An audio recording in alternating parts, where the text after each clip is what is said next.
What is happening, MzeroA Nation? Jason Shepard here. Today we conclude the secret to perfect landings.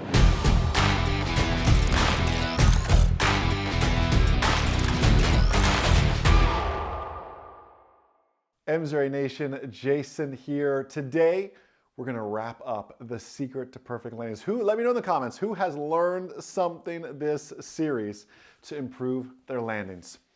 You ready for the final tip that we can dive deeper into here today? It's a bit of a controversial one, but I want you to hear me out on this. I want you to ditch the word flare from your vocabulary. Think about it this way, and I'll give you a story.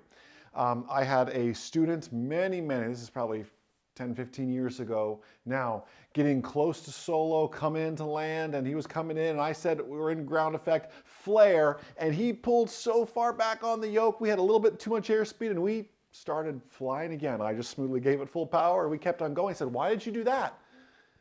And I said, well, you were gonna smash in the ground. He goes, I just flared like you told me to.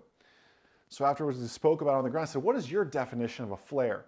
He said, well, I picture the space shuttle coming into land. I picture when I go to my big Class Bravo airport, the 737s coming in to land, they flare. I said, yeah, you're right. But a 172, a Piper Warrior, and SR-20, those don't really flare. Yes, the main wheels touch down first, followed by the nose wheel. But I never want you to pick the nose up so abruptly that you can't see down that runway. You see, it's all about where you put your eyes in a landing. And if you find yourself that you're picking up so far back that you can't even stretch and see, and you're just waiting for the ground to come to you, that's not a proper landing technique. You should never be in a position where you can't see out in front of you landing because you picked the nose up so high.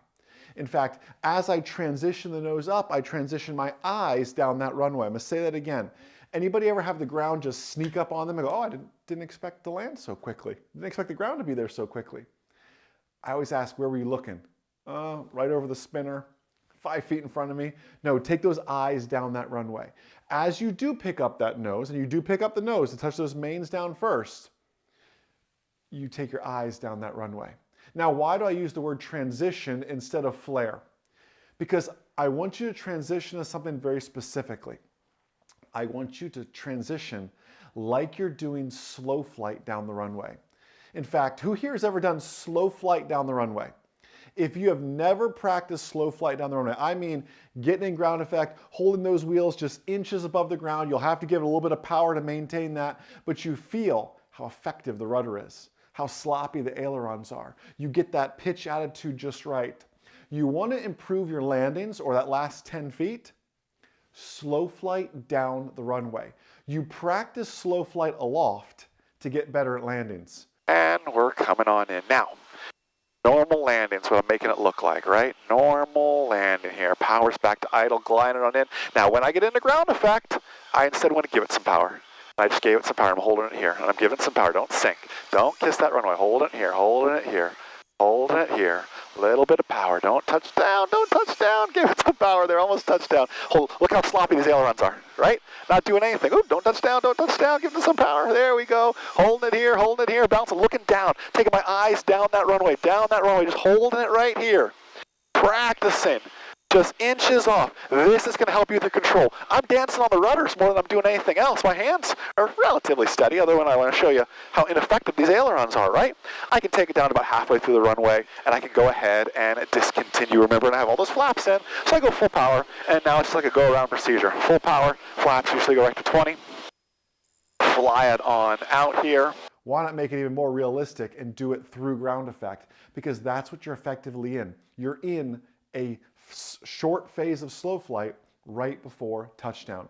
So why I replaced the word flare, because the connotation we have with it, and the association we have with it's a better word to use, to transition, because I want you to think slow flight down the runway. Transition that nose just up barely. Remember, you got all the flaps in, it's a dirty configuration. You don't need that nose as high to get the pitch attitude, to get the airspeed that you need. Looking good, looking good. I transition, and I'm giving it a little power. A little more power. Hold it right here. A little more power. Hold it right here. A little more power. Hold it here. Right on the brink of the stall. Hold it here. Give it some power. You got still warning horn, giving it some power, holding it here, holding it here. I want to show you something. Look at my ailerons. Look how they're doing nothing right now. It's all about nice, easy rudder control. Let me get it back down a little bit lower here. Holding it here, holding it here. Eyes down that runway, eyes down that runway. All is looking good, just holding this here. I'm at about 57 on my speed right now. Just holding it all the way. 1,000 feet of runway left, car repeat, full power. Start practicing slow flight down the runway. So to recap, if this is the first video you've caught maybe of this Secret to Perfect Landings series, a perfect landing starts with a perfect pattern. Number 2, airspeed is king. Downwind, base, final, over airport property, knowing your speeds. And number 3, ditch the word flare and replace it instead with transition. Transition to what? Transition like you want to do slow flight down the runway.